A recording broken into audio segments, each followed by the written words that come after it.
समस्त गुरुजनों के श्री चरणों में कोटि कोटि नमन करती हूँ, वंदन करती हूँ, प्रणाम करती हूँ।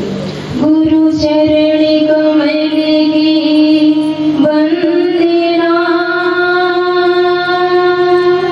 करती बारंबार, जिनके ज्ञान प्रकाश से मिट जावे अंधियार। बोलिए सतगुरुदेव भगवान की जय, माता भगवती माँ काली की जय, बाबा भैरवनाथ की जय, पवन सुत हनुमान की जय, भगवान भोलेनाथ की जय, चितावर माता की जय, सत्य सनातन धर्म की जय, कन्हवारा धाम की जय, भवानी परिवार की जय, भोले सांचे दरबार की जय।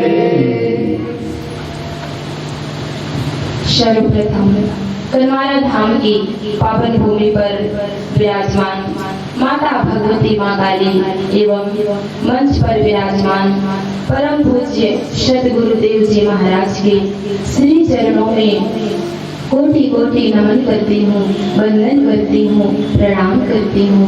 और यहाँ पर आए हुए सभी धर्म प्रेमी भाई बहनों को, सभी माताओं बहनों से भी नमन वंदन करती हूँ, सभी को प्रणाम करती हूँ और सभी से सादर जय भवानी भी करती हूँ। मेरे भाई बहन, आइए हम सभी बड़े भाव, बड़ी श्रद्धा के साथ अपने तन मन को पवित्र करते हुए एक छोटे से संकीर्तन के माध्यम से माँ भगवती और गुरुदेव जी की शरण को ग्रहण करें। अपने मन के तारों को उनके श्री चरणों तक पहुँचाने का प्रयास करें। बोलिए माता भगवती माँ काली की जय, सतगुरु जी महाराज की जय। माँ शरणम माँ शरणम माँ शरणम गुरु माँ शरणम माँ शरणम माँ शरणम माँ शरणम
मेरे भाई बहन, आज मैं आप सभी से एक जरूरी बात करना चाहती हूँ।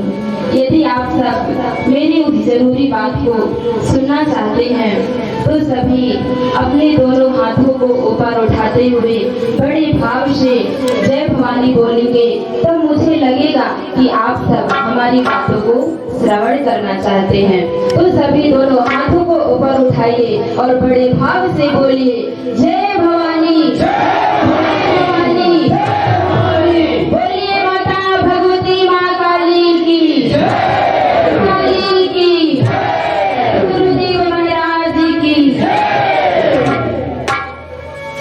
तो अब मेरे भाई बहन, वह जरूरी बात है। वैसे हमारी उम्र ज्यादा तो नहीं है, हम आप सबके बच्चे के समान ही हैं, पर उसके आधार पर जितना हम समाज में गए, देखे, लोगों से मिले, तो जो जानकारियां हुई कि लोग कहते हैं कि बचपन से ही बच्चों को क्या पूजा पाठ से जोड़ना, वो तो छोटे होते हैं, उनकी उम्र मौज मस्ती करने की, खेलने कूदने की होती है, वो बुढ़ापे में किया जाता है। भगवत भजन ये सब बुढ़ापे में किया जाता है। तो मेरे भाई बहन, मैं आप सब से कहना चाहूंगी कि कोई जरूरी नहीं कि भगवत भजन बुढ़ापे में किया जाए। आप सब अपने बच्चे को बचपन से शिक्षा, संस्कार और आध्यात्मिक जीवन से जरूर जोड़ें, पूजा पाठ के क्रमों से जरूर जोड़ें, क्योंकि जितना जरूरी हमारे जीवन में शिक्षा ग्रहण करना है, उतना ही जरूरी हमारे जीवन में संस्कार भी होते हैं। यदि छोटा बच्चा है, वो खिलौने के लिए, उपहार के लिए रो रहा है और आप उसे उपहार ना देंगे तो वो कुछ ही क्षणों रोएगा, फिर शांत हो जाएगा। लेकिन अगर आप उसे संस्कार नहीं देंगे तो वो जिंदगी भर रोएगा। तो मेरे भाई बहन, इसलिए अपने बच्चों को शिक्षा, संस्कार और आध्यात्मिक जीवन से जरूर जोड़ना चाहिए, ताकि वो बड़े होकर के सद्मार्ग और अच्छे कर्म करते रहे, उन्हें कोई परेशानी, कोई दिक्कतें ना हो और वो हमेशा सत्य मार्ग पर चलते रहे। तो आइए एक कहानी के माध्यम से श्रवण करते हैं। एक जवान यंग बच्चा था, वो अपनी वेकेशन यानी छुट्टी मनाने के लिए वो अपने दोस्त के गांव जाता है। वहाँ जाता है, वो कई दिनों तक अपने दोस्त के यहाँ रहता है। तो जो उसके दोस्त की माँ थी, वह उसे अपने बच्चे की समान ही प्रेम करती थी, उतना ही मानती थी। तो कुछ दिनों तक वो रहता है, फिर वापस अपने गांव, अपने घर आ जाता है। लेकिन जब वो बच्चा वहाँ से, अपने दोस्त के यहाँ से वापस आता है, तो बिल्कुल चेंज हो चुका था, वो चेंज हो गया था। क्या करता था अब कि वो भगवत भजन करने लगा, शास्त्र अध्ययन करता था, सत्संग सुनने लगा। अब यह सब देख करके उसकी माँ को बड़ी चिंता हुई कि यह मेरा बच्चा क्या करने लगा, कहीं इसका दिमाग तो नहीं खराब हो गया है। अरे जब से ये अपने दोस्त के यहाँ से आया है, तब से ये भगवत भजन ये सब पता नहीं क्या करने लगा। अभी तो इसकी उम्र खेलने कूदने, मौज मस्ती करने की है, भगवत भजन तो बुढ़ापे में किया जाता है। ऐसा विचार कर रही थी, बड़ी चिंतित थी। तब वो अपने बेटे के पास जाती है और कहती है कि बेटा, तू अभी से ये सब क्या कर रहा है? ये सब भगवत भजन, ये सब बुढ़ापे में किया जाता है। अभी तेरी उम्र थोड़ी है, अभी तू बढ़िया खेल, खा और मौज मस्ती कर, अभी से भगवत भजन में लीन हो गया। तो मेरे भाई बहन, वह लड़का, वह बेटा अपने माँ से जो कहता है वो बड़ी समझने की बात है। वो कहता है कि माँ, जब मैं अपने दोस्त के गांव गया था तो वहाँ पर काफी ज़्यादा ठंड थी तो जो मेरे दोस्त की माँ थी वह आग जला करके रखती थी ताकि ठंड का प्रभाव कम हो सके। तो माँ आग का काम है जलाना, तो वो सभी लकड़ियों को एक साथ जला करके राख कर देती थी। तो वह माँ लकड़ियों के गुच्छों को उठा उठा करके उसी आग में डालती जाती थी। तो माँ मैंने एक बात नोटिस की कि उन लकड़ियों के गुच्छों में छोटी बड़ी मोटी पतली जितनी भी लकड़ियां थी सब की सब एक साथ चल करके राख हो जाती थी। तो माँ उसी तरह से मृत्यु भी है, यह किसी को नहीं देखती, जब जिसका समय आता है वो चला जाता है। मृत्यु ये नहीं देखती कि मरने वाला व्यक्ति छोटा है बड़ा है, मोटा है पतला है, अमीर घर से है बड़े खानदान का है गरीब है। माँ वो ये सब नहीं देखती, जब जिसकी मृत्यु आती है तो वो मर जाता है। तो माँ इसीलिए मैं अभी से भगवत भजन करना चाहता हूँ। क्या पता मैं बूढ़ा होऊंगा या नहीं होऊंगा, तो मैं बुढ़ापे के लिए क्यों छोड़ूं?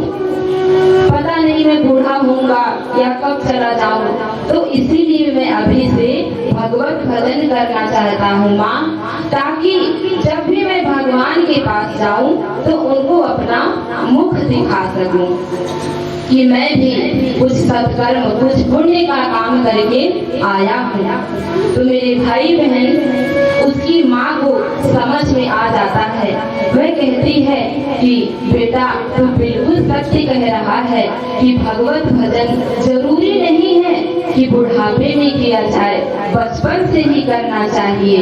तो मेरे भाई बहन जब भी कभी ऐसा होता है, सबके साथ होता होगा कि पूजन करने का कभी कभी बिल्कुल मन नहीं करता कि हाँ अभी थोड़ी देर में कर लेंगे, मन नहीं कर रहा है बाद में कर लेंगे। तो ये कितना गलत है। हमें यह याद रखना चाहिए कि उस परमात्मा परम सत्ता ने हम सभी को इतना बड़ा मनुष्य का शरीर दिया है, तो हमारा भी फर्ज बनता है कि हम भी 5 मिनट 10 मिनट जितना भी हमारे पास समय हो उतना समय निकाल करके हम भगवान को याद करें। तो मेरे भाई बहन समर्पण के भाव से मैया रानी को याद करिए, उनका पूजन करिए, सब कुछ करिए, आप अपनी इच्छाएं भी पूरी करिए, क्योंकि संसार में रहना, परिवार में रहना, धन कमाना ये सब गलत बातें नहीं है। हम संसार में हैं, धन नहीं कमाएंगे तो हमारा परिवार कैसे चलेगा, हम बच्चों को कैसे पढ़ाएंगे, अपनी इच्छाएं कैसे पूरी करेंगे। तो सब कुछ करना जरूरी है, लेकिन उसके साथ साथ हमारे मुख में मैया रानी का नाम जरूर होना चाहिए। तो जब हम कुछ भी कार्य कर रहे हो लेकिन हमारा ध्यान उनके चरणों में जरूर होना चाहिए। इसलिए कहा गया है कि मुख में हो माँ का नाम जपिए, जाहि विधि रखे मैया ताहि विधि रहिए। यानी हर पल हर क्षण मैया रानी के चरणों का ध्यान करते रहें और मैया रानी के पास जाकर के उनसे हाथ जोड़ करके बस इतना कहें कि माँ अब हम आपके शरण में हैं, आपको जैसे भी रखना हो, सुख में रखना हो दुख में रखना हो, जैसे भी आपको रखना हो आप वैसा ही रखिए। तो मेरे भाई बहन विचार करिए कि क्या कोई संसारिक माता अपने बच्चे को दुखी देख सकती है? नहीं देख सकती।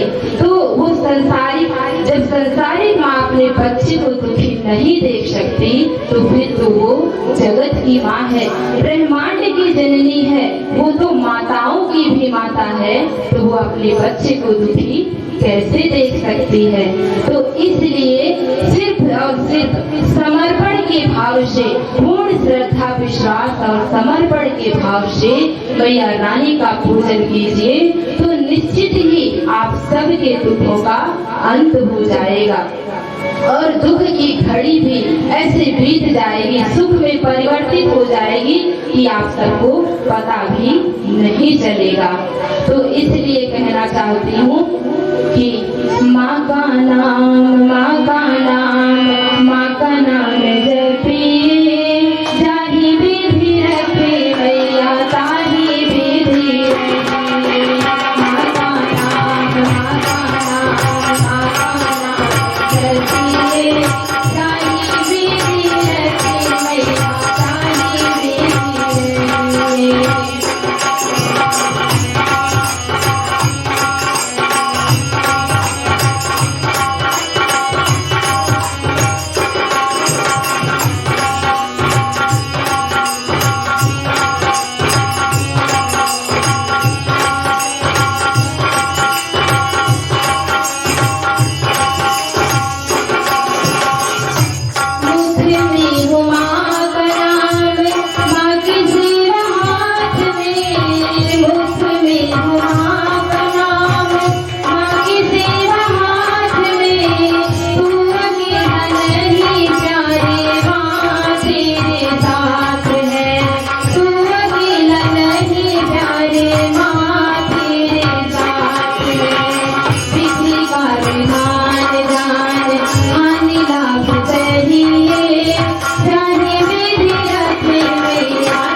आखिरी शब्दों में बस इतना ही कहना चाहूंगी कि बस पूर्ण श्रद्धा, विश्वास और समर्पण के साथ मैया रानी का पूजन कीजिए तो आप सबके दुखों का अंत जरूर होगा। स्वार्थ बस नहीं कि बस हमारी समस्याओं का समाधान हो जाए, ऐसे भाव को लेकर के नहीं, सिर्फ समर्पण के भाव से मैया रानी का पूजन कीजिए, आप सबके जीवन में आनंद ही आनंद होगा।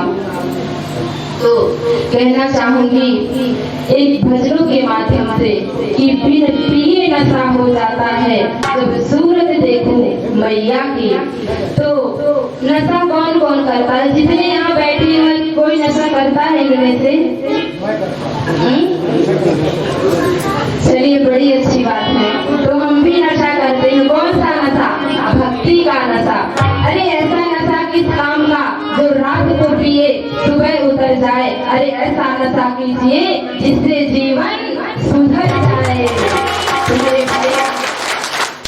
आइए हम सभी नशे में मस्त होकर के मैया रानी के चरणों में एक छोटा सा भजन। बिन पिए